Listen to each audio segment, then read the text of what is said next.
Bienvenue à tous pour ce nouveau numéro du Focus de cette semaine. Et nous ouvrons ce Focus par ce message de félicitations que le chef de l'État Ismaël Omar Guelleh a adressé au Premier ministre éthiopien Abiy Ahmed concernant les dernières élections législatives éthiopiennes du 1er juin 2026 dans ce pays. Le président de la République, son Excellence Ismaël Omar Guelleh, a formulé des vœux de succès et de réussite au Premier ministre éthiopien, M. Abiy Ahmed Ali. Dans la formation politique, le Parti de la Prospérité a déclaré vainqueur de la dernière élection législative éthiopienne du 1er juin 2026. Le score largement dominant qui a disposé à cette nouvelle victoire électorale est à l'évidence l'illustration parfaite de l'adhésion majoritaire de votre compatriote autour des idéaux, ambitions et valeurs qui déterminent votre formation politique, a écrit le président Guelleh dans le télégramme félicitations envoyé à M. Abiy Ahmed Ali. Nul doute que ce nouveau succès électoral de votre parti, de sa conséquence la plus immédiate, votre reconduction prochaine à la tête du gouvernement serviront de dynamique supplémentaire dans votre quête légitime à conférer tous les attributs du développement durable à votre nation. Dans le même document noté, le chef de l'État réitérant ses vœux de succès et de réussite au Premier ministre éthiopien. Le président de l'Assemblée nationale d'Illeta, Mohamed Dilleta, a pris part à la 4e édition du Forum économique parlementaire à Marrakech. Les détails dans cette séquence. Au terme de 2 journées de travaux intensifs, fructueux, la 4e édition du Forum économique et parlementaire du Marrakech pour la région euro-méditerranéenne du Golfe a clos ses portes. Cet événement, placé sous le patronat de Sa Majesté le roi Mohammed, a permis de consolider les bases d'une coopération parlementaire renforcée face aux idéaux économiques contemporains. La délégation parlementaire de la République de Djibouti, conduite par le président de l'Assemblée nationale, Mohamed Dilleta, a pris une part actifs aux sessions de clôture, réaffirmant le rôle stratégique du Djibouti comme carrefour logistique de moteur de l'intégration économique régionale.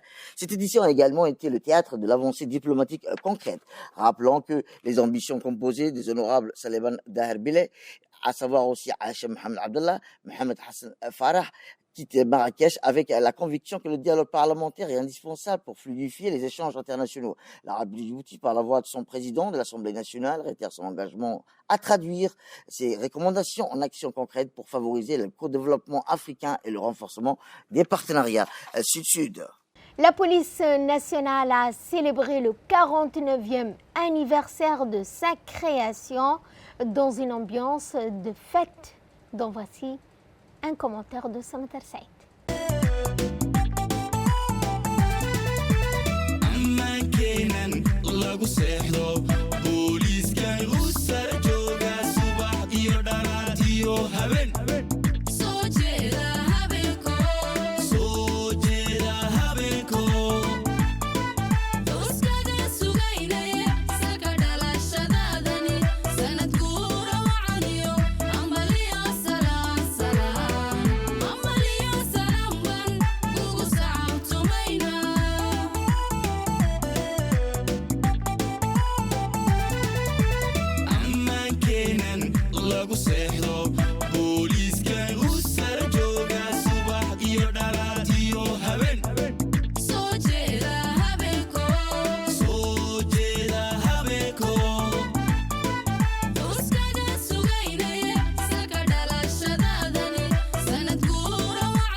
L'académie de police Idriss Farah Habane, située à Nagad, a accueilli la cérémonie officielle de commémorant le 49e anniversaire de la création de la police nationale de Djibouti.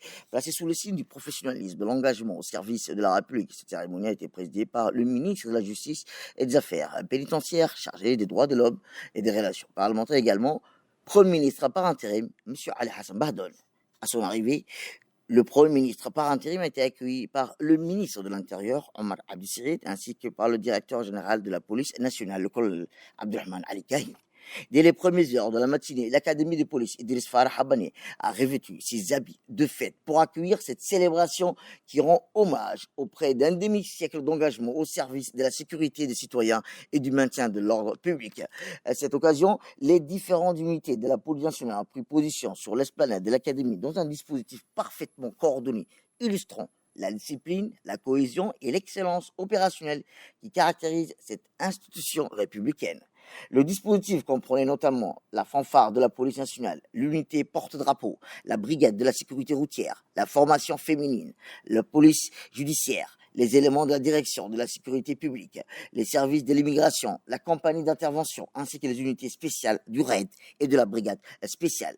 L'arrivée des autorités et des invités d'honneur a été marquée par les honneurs réglementaires rendus par les forces en formation. Des personnalités présentes ont ensuite été accueillies par le directeur général de la police nationale, le colonel Abdurrahman Ali Kahin. Rappelons que la célébration du 49e anniversaire de la police nationale constitue ainsi un moment de reconnaissance du parcours accompli par cette institution depuis sa création. Elle affirme également sa détermination à poursuivre son action au service de la République, de la sécurité publique, du bien-être de l'ensemble des citoyens. La cérémonie commémorative a débuté par la traditionnelle revue des troupes effectuée par le ministre de la Justice et des Affaires pénitentiaires chargé des droits de l'homme et Premier ministre par intérim, M. Ali Hassan Bahdon. Rappelons que la cérémonie s'est déroulée en présence de nombreuses personnalités, lesquelles le chef d'état-major général des armées, le général des corps d'armée, le Cheikh Ibrahim, le directeur de la sécurité nationale, Hassan Saïd Khairi, ainsi que des membres du gouvernement. Nous allons parler santé cette fois avec l'élaboration du plan national de développement sanitaire, les PNDS. Le ministère de la Santé a organisé un atelier de consensus consacré à la présentation des orientations stratégiques du futur plan national de développement sanitaire 2026-2030. La cérémonie d'ouverture a été présidée par son Excellence, Mme Mouna Ousmane Aden, ministre de la Santé, en présence du secrétaire général du ministère de la Santé, M. Mohamed Ali Mohamed, de la représentante de l'Organisation mondiale de la santé, ainsi que des représentants des agences du système des Nations Unies, notamment l'UNICEF, le FUNIAP, les partenaires techniques et financiers des départements ministériels, de la société civile, du secteur privé. Dans son allocution, Madame la ministre a su l'importance de cet atelier qui constitue une étape déterminante dans le processus d'élaboration du futur PNDS 2026-2030. Elle a rappelé ainsi que ce plan stratégique servira de feuille de route nationale pour renforcer leur performance du système de santé, d'améliorer l'accès équitable aux soins de qualité et répondre aux défis sanitaires émergents. Célébration également de la journée internationale du yoga à Aïla, au Grand Hôtel. Voici les détails de cette cérémonie d'anniversaire. À l'occasion de la journée internationale du yoga, l'ambassade de l'Inde à Djibouti a organisé une séance spéciale consacrée à cette discipline millénaire. L'événement s'est déroulé à El Grand Hôtel en présence de son Excellence, l'ambassadeur de l'Inde à Djibouti, et a réuni de nombreuses personnalités ainsi que de plusieurs personnalités institutionnelles. Parmi les participants figuraient notamment Mme Ferdoussa Moussa, ministre de la Jeunesse et Culture, Mme Fatouma Ali Abdallah, secrétaire d'État chargé des sports, aux côtés des représentants des institutions nationales, acteurs du mouvement sportif et de nombreux amateurs du yoga. Rappelons que, placée sous le signe de l'équilibre de la santé et de l'harmonie, cette célébration a permis aux participants de découvrir ou de pratiquer les différentes techniques de yoga, une discipline qui contribue au renforcement du bien-être physique et mental, la relaxation et l'amélioration de la qualité de vie. Et clôture également d'un atelier national de réflexion sur les sports. Les détails. Le lancement officiel de l'atelier national de réflexion consacré à l'élaboration de la politique nationale du sport 2047, organisé conjointement par le secrétariat chargé des sports et le comité olympique sportif. Cet important rendez-vous se tient au Sheraton Hotel, placé sous le thème ambitieux, la construction d'un sport national moderne, inclusif et performant à l'horizon 2047. La cérémonie d'ouverture s'est déroulée en présence de la secrétaire d'État chargée des sports, Mme Fatouma Ali Abdallah, de la ministre de la Jeunesse et Culture, Mme Ferdoussa Moussa, ainsi que de la ministre de la Santé, Mme Mouna Ousmane Aden, et de nombreux hauts responsables de l'État, représentants d'institutions nationales, autorités militaires et sécuritaires, partenaires des Nations Unies, universitaires, présidents des fédérations sportives, cadres de l'administration publique, acteurs de la société civile et d'invités d'honneur ont également pris part à cette rencontre nationale. Cette idée marque le point de départ d'un vaste processus participatif visant à doter la République de Djibouti d'une vision stratégique claire pour le développement du sport au cours des prochaines décennies. Il s'inscrit ainsi pleinement dans la dynamique de la vision 2047 de Djibouti. En ce qui domine l'actualité internationale, tout d'abord, nous allons faire un récapitulatif des dernières avancées dans la Coupe du Monde que voici. Le capitaine de la sélection argentine, Lionel Messi, a conduit son équipe vers les huitièmes de finale de la Coupe du Monde 2026 en inscrivant un doublé lors de la victoire de l'Argentine face à l'Autriche lundi dans le cadre du groupe J. Grâce à 2 réalisations, Messi porte son total 18 buts en Coupe du Monde, consolidant davantage son statut de légende du football mondial. Le numéro 10 argentin a une nouvelle fois été déterminant dans son parcours d'Albe Céleste, champion du monde en titre. Et discussion technique irano-américaine en Suisse pour la mise en place d'un mémorandum d'entente dont voici les principaux points à l'ordre du jour. Poursuite des négociations techniques et politiques dans les prochains jours sur fond de progrès pour parler irano-américain en Suisse. Les négociations entre l'Iran et les États-Unis se poursuivent en Suisse dans un climat marqué par des avancées sur plusieurs dossiers sensibles dans le cadre des efforts visant à réduire les tensions du Moyen-Orient et à prévenir toute escalade du conflit dans la région.